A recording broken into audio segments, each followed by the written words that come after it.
She was supposed to be grateful. That was the arrangement. Lennox Cray had written it plainly enough in the letter: room board and a wage, in exchange for keeping house and raising his motherless son. He hadn't asked for much. He hadn't asked for her opinion either. Willa Baxter stepped off the stage in Haskell, Texas on a Tuesday in early March, and the first thing she noticed was the wind. Not a breeze, a full-throated red dirt wind that hit her square in the face and didn't apologize. The second thing she noticed was the man waiting at the far end of the platform, arms crossed, jaw set, looking at her the way a man looks at a fence post he didn't order, but got delivered anyway. She walked toward him without hurrying. "You're the housekeeper," he said. "Not a question." "Willa Baxter," she said. "And you're Lennox Cray." He looked at her bag, one bag canvas, worn at the corners. Then he looked at her hands. She knew he was checking for soft palms, the kind that hadn't worked a day. Hers weren't soft. She'd made sure of that in the 12 years since her mother died, and left her to manage everything alone. "The boy's 7, Lennox said, already turning toward the wagon. "He doesn't sleep well. He doesn't eat much. He doesn't talk." Willa followed. "Since when?" He didn't answer right away. The silence stretched long enough that she understood. Since his mother. Since whatever happened there, she didn't push. The ride out to the Cray ranch took 2 hours. Lennox drove without speaking. Willa looked at the land, flat and vast and the color of old copper, interrupted by cedar scrub and dry creek beds and the occasional hawk riding the thermals overhead. It was nothing like Pennsylvania. She'd known that before she came. She'd said yes to the advertisement in a church newsletter anyway, because the alternative was another winter in her cousin's spare room, pretending to be thankful, and Willa Baxter had never been good at pretending. The ranch house appeared in the distance like something planted there rather than built. Low and square and serious, with a barn behind it twice the size of the house. There were horses in the far pasture, a windmill turning slow in the afternoon heat, and sitting on the porch steps, arms around his own knees, was a small boy with his father's dark hair and eyes that looked like they'd already seen too much. "That's Poe," Lennox said. Willa climbed down from the wagon before it had fully stopped. She walked to the steps and sat down beside the boy, not above him, not crouching to his level the way adults do when they want to seem smaller than they are. Just sat, side by side, looking out at the same flat horizon. After a while, Poe said, "You're not what I thought. What did you think?" He considered this. "Old." Willa almost smiled. "I'm 26. That feel old to you?" He thought about it seriously, the way 7-year-olds do. A little. Behind them, she heard Lennox go inside without a word, but she noticed he didn't tell the boy to come in. He left them there, which she decided to take as permission. That first week, she learned the shape of the place. The kitchen had good bones but no organization. Dried goods stacked without logic, a cast iron pan that hadn't been properly seasoned in years, flour stored next to the coal oil, which was a disaster waiting to happen, and she moved it immediately. The main room had a settle of dust on every surface, and a quality of sadness that went beyond dirt. There were no curtains. There were no books except a Bible and a survey manual for the land. There was a small pair of boots by the door, too small even for Poe now, that no one had moved. She moved them, gently. She put them on the shelf in the hall where they could still be seen, but weren't something to trip over every morning. Lennox noticed. She could tell by the way. He paused in the doorway that evening, looking at the shelf. He didn't say anything. He went and washed for supper. At the table, Poe ate more than Lennox had indicated he would. Willa had made a simple stew, nothing fancy, but she'd cooked it low and long until the flavor had settled into itself, and the boy had 2 helpings. Lennox watched this without expression, but she noticed he finished his own bowl too, which she suspected was more than he'd been eating. She was not trying to charm them. She was just cooking properly. There was a difference, and she was particular about it. By the end of the second week, she understood that Lennox Cray's problem was not grief, though grief was in it. His problem was that he was trying to run 500 acres, a small herd, and raise a child while also being a man who had decided somewhere along the way that asking for help was the same as failing. She'd met the type. She'd grown up with the type. Her father had been the type, right up until the harvest of 1871, when the rains didn't come and the wheat didn't grow, and he'd stood in the doorway looking at the field like it had personally wronged him, and still hadn't asked a neighbor for help, and still lost everything. She watched Lennox come in after dark for the 3rd night running, eat standing at the counter, and leave again before sunrise, and she decided something. She started getting up at 4. He found her in the barn that first morning, assessing the south fence line from the tack room window. He stood in the doorway with a lantern and looked at her the same way he'd looked at her on the platform, like something that had arrived unexpectedly, and he wasn't sure yet whether it was a problem. "What are you doing?" he said. "Looking at your south pasture," she pointed. "That fence is down in 2 places." You've got cattle grazing close to the creek, and if we get any more of this wind, you'll lose half of them east toward the Durning land before you know it. I know about the fence. Do you have wire? A pause. Some. Then we should fix it today. I'll take Poe. Poe's 7. He can hand me wire and hold the post driver. It'll do him good to be useful. She looked at him steadily. It'll do you good too, but I can see you're going to argue with that part, so we'll start with the fence. Lennox Cray stared at her for a long moment. Then he set the lantern on the post and said, I'll get the wagon. She hadn't expected him to agree. She revised her opinion of him slightly upward. The fence took all morning. Poe was solemn and careful, and better at following instruction than most adults she'd worked with. He handed her things when she asked, and was quiet when she needed quiet, and asked good questions, practical ones, about why they twisted the wire this particular way, about what the cattle would do if they got to the creek, about whether the cedar posts would last longer than the pine ones. Lennox worked alongside them and said almost nothing, but she noticed him listening to her answers. She noticed him watching the way Poe's shoulders had dropped from up around his ears to somewhere close to where they were supposed to be. That evening, Poe fell asleep at the table over his supper. Cheek on his arm, dead to the world. Lennox carried him to bed. When he came back to the kitchen, he stood for a moment looking at the table, at the sleeping shape absence of his son, and something moved across his face that he quickly closed the door on. He hasn't done that since before, he said. Willa poured him a cup of coffee and set it on the table without comment. He sat down. He drank it. Outside, the wind had finally stilled, and the silence was the comfortable kind. You're not what I put in the advertisement, Lennox said at last. What did you put in the advertisement? Someone who could cook and clean and keep the boy out of trouble. I can do all of those things. You fixed fence today. The fence needed fixing. He looked at her with something she couldn't quite name. Not hostility anymore, but not ease either. Something between them, not yet resolved. Why did you come out here? He said. Truly, not the version you tell strangers. It was a fair question. She'd been asked it in softer ways by people who didn't actually want the answer. Lennox Cray was asking it like a man who intended to listen.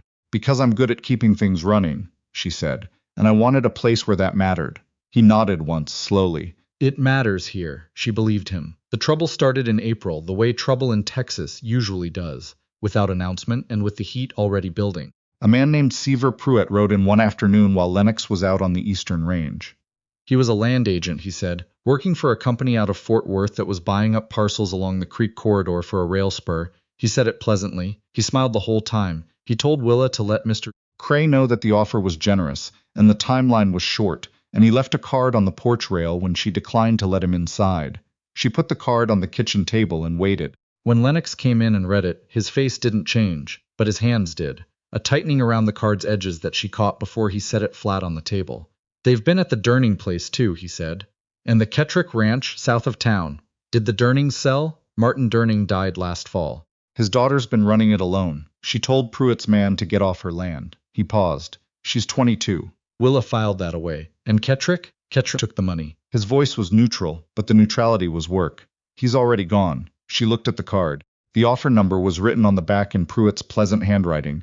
It was not a small number. It was the kind of number that could solve problems for a man who was tired. And Lennox Cray, whatever else was tired. What does the ranch mean to you? She said. He was quiet long enough that she thought he wouldn't answer. Then, my wife is buried here. My grandfather built the house. Poe was born in that room. He nodded toward the back hall. I'm not selling. All right, Willa said. Then we need to talk about what they'll do next. She'd seen it before, not with rail companies, but with creditors.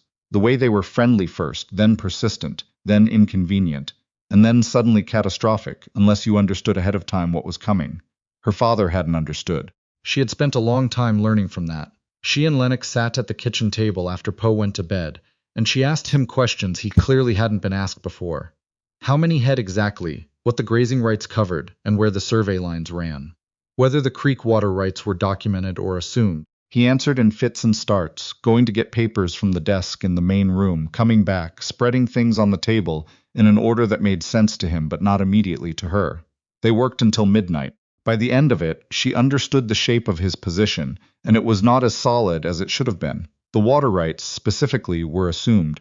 His grandfather had used the creek for 50 years without anyone challenging it, which meant legally they were on ground that a clever lawyer could contest. You need that documented, she said. How? There's a land office in Haskell. You file a formal appropriation claim. It's not fast, but once it's filed, Pruitt's company can't use that creek access in their argument for the spur without going through the claim. Lennox looked at her. How do you know that?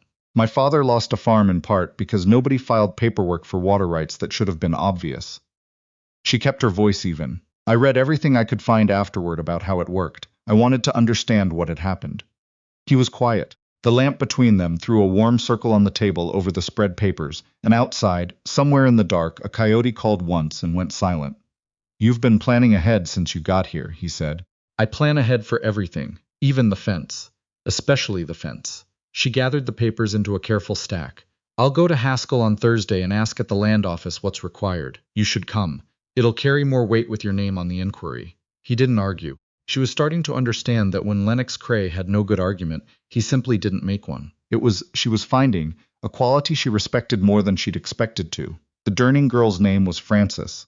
Willa met her at the dry goods store in Haskell the following Thursday, standing at the counter over a supply order she was clearly trying to make the numbers work on. Willa recognized the calculation, the pause before the tally, the quiet subtraction of something from the list before the total was spoken aloud. She introduced herself. Frances Durning was 22, as Lennox had said, slight and sun-browned with sharp, watchful eyes, and a set to her chin that Willa recognized as someone who'd been told to give up and hadn't. Lennox Cray's housekeeper, Frances repeated. Among other things, Willa said. They talked for 20 minutes outside the store while Lennox was at the land office. By the end of it, Willa had learned that Pruitt's company had sent men to the Durning place twice since Frances refused them, that one of them had moved her boundary markers. She'd found them the next morning, stones shifted 6 feet to the east, and that she'd moved them back herself and not told anyone because she didn't know who to tell. Willa told Lennox on the drive back. He was quiet for a long time. That's how they do it, he finally said. Yes. They push until they find the thing that breaks. They're looking for the thing that breaks, she said. We need to make sure they don't find it. The marker incident was the last civil act from Pruitt's company. In the weeks that followed, things became less pleasant and more pointed. A section of the Cray Ranch's eastern fence was cut. Not the wind, not the cattle. The wire was cut clean and 3 steers went missing. Lennox found them 2 days later on what had been the Kettrick land, now fenced under the rail company's survey. Getting them back required a confrontation with 2 hired hands that stopped just short of violence, because Lennox was the kind of man who could make that calculation happen in his favor, and the hired hands could see it. He came home with the cattle and a split knuckle from where a post had caught his hand, and he told Willa what happened at the table while she cleaned the cut with carbolic and wrapped it with cloth. They're going to escalate, she said. I know. They want you angry. They want you to do something they can use against you legally. He looked at her. I know that too. She tied off the bandage. Then we do the same thing I did with the fence. We move first, before they do. What she had in mind was simple, though not easy. The water rights claim was filed and pending. The next step was to make the Cray Ranch inconvenient to acquire, not through confrontation but through structure. If the property were formally surveyed, the creek rights documented, and the grazing range accurately recorded, any legal challenge would take the rail company years and considerable money to untangle. They were not patient people. Patient people did not work for rail companies in 1882. There was also Frances Durning. If the 2 ranches filed coordinated claims and presented themselves to the county recorder as a unified boundary, it would complicate the rail spur route enough to make an alternative path more attractive. Willa had looked at the survey maps in the land office long enough to see it. The spur didn't need the creek. It needed flat land. There was flat land to the south of the Kettrick parcel. The reason they wanted the creek corridor was because it was already partially graded by nature, which saved money. Make the legal cost of the creek corridor higher than the grading cost of the southern route, and a company run by accountants would choose the southern route. She explained this to Lennox over 2 evenings, with the map spread on the kitchen table, and Poe occasionally appearing in the doorway in his nightshirt, asking questions that were, she noticed, increasingly practical. If they take the other way, Poe said on the second evening, does Miss Frances get to keep her cows? That's exactly the idea, Willa said. Poe looked at his father. We should help her. Lennox looked at his son with an expression Willa hadn't seen from him before, something open, almost undone. Yeah, he said quietly, we should. The meeting with Frances Durning happened at the Cray Ranch on a Saturday. Frances brought her own survey records, which were more thorough than Willa had expected. The girl had clearly spent time in the land office herself. They spread everything on the kitchen table, and the 3 of them worked through it, Willa organizing, Frances correcting details about the Durning parcel boundary, Lennox asking the questions that needed asking. At one point, Lennox said, "Where did you learn about survey filing?" Frances looked up. "I read whatever I could find." A pause. "After my father died, I needed to understand what I was keeping." Lennox glanced at Willa. She looked back at him and said nothing, but she felt the recognition between them. The same thing, the same reason, the same stubborn backward education in the shape of loss. "Let's get this filed before the end of the month," she said. The filing happened on a Wednesday. The county recorder, a meticulous man named Aldous Fenn, who had been in his office since before the war, looked at the combined claim documentation for a long time, then looked at Willa over his spectacles. "You put this together," he said. "We all did," she said. He stamped it. The sound was final and clean and satisfying in a way she hadn't let herself anticipate until it happened. Pruitt's company sent a lawyer to Haskell 2 weeks later. He met with Lennox at the hotel dining room. Lennox told her about it that evening, methodically, in the way he'd started reporting things to her, rather than simply processing them alone. The lawyer had been pleasant. He'd suggested the claim might be challenged. He'd indicated the company remained interested in reaching a mutually beneficial arrangement. "What did you say?" Willa asked. "I said there was nothing to discuss." Lennox paused. "He said the company didn't give up easily. What did you say to that?" He looked at her across the table. Something in his face had settled since March, not softened exactly, but resolute in a different way than the hard shut-down endurance she'd first seen. "I said neither did we." The lawyer didn't come back. Pruitt himself came, 3 weeks later, and Willa happened to be on the porch when he rode in, because she happened to be on the porch most mornings now, having found that the early light in Texas was something she had not expected to love. Pruitt was well-dressed and not unkind in his manner, which she understood was part of his effectiveness. He introduced himself. She introduced herself. He asked to speak with Mr. Cray. "You can speak with me," she said. "I'm familiar with the situation." He looked at her the way Lennox had looked at her on the platform in March, measuring, but he was a different kind of man than Lennox. Where Lennox's measuring had been honest, if cold, Pruitt's was looking for the gap. He didn't find one. The conversation was brief. She told him the water rights were filed and documented. She told him the coordinated boundary claim with the Durning parcel was a matter of public record. She told him she understood the southern route would require additional grading, but that she had reason to believe the terrain was suitable and the cost difference would be less than his company's legal team was estimating. She didn't know that last part for certain. She said it anyway, clearly, without flinching, because she'd learned that clarity was sometimes its own argument. Pruitt left without committing to anything. But he didn't come back. By June it was clear the rail spur was going south. Lennox heard it from Martin Durning's old neighbor when he was in town for supplies. He came home and told Willa and Poe at the supper table, and Poe made a sound that Lennox said later was the first time he'd heard the boy laugh in more than a year. Willa did not permit herself to cry at the table. She waited until she was in the garden later that evening, kneeling in the dirt checking the bean seedlings she'd planted in April, and let it happen quietly, away from anyone, which was how she did most things. She heard boots on the path, and looked up to find Lennox standing at the garden's edge. He looked at her for a moment and didn't say anything about her eyes, which she appreciated. "You all right?" he said. "Yes." She sat back on her heels. "It's just been a long spring, it has." He crouched down at the garden's edge, not inside it, respecting the planted rows. "You've been planning ahead for everything since you got here. I told you I do. The fence, the water rights, the filing." He paused. "Poe." She looked at him. He was looking at the garden, or not quite at the garden, at the work of it, the accumulated small decisions that added up to something growing. "You didn't come here to be a housekeeper," he said. "I came here to be useful," she said. "That's what I told you. I know what you told me." He finally looked at her. In the long evening light, his face had none of the armor it carried in daylight. "I'm asking what you want." It was the question she'd not let herself think about, because wanting things required believing they were possible, and for a long time she'd been more occupied with possible than with want. She looked at the garden, the beans, the early squash, the herbs along the south edge that she'd put in because she'd intended to be here long enough for them to matter. "I want this to be mine," she said quietly. "Not just work I do in someone else's place. I want—" She stopped. "Say it," Lennox said. He said it the same way he'd said everything to her since March. Level, plain, meaning it. "I want to stay," she said. "Not as the housekeeper." The silence that followed was the kind that needed to exist, and she let it. Lennox said, "Poe asked me last week if you were going to leave. What did you tell him?" "I told him I didn't know." He looked at her steadily. "I'd like to tell him something different."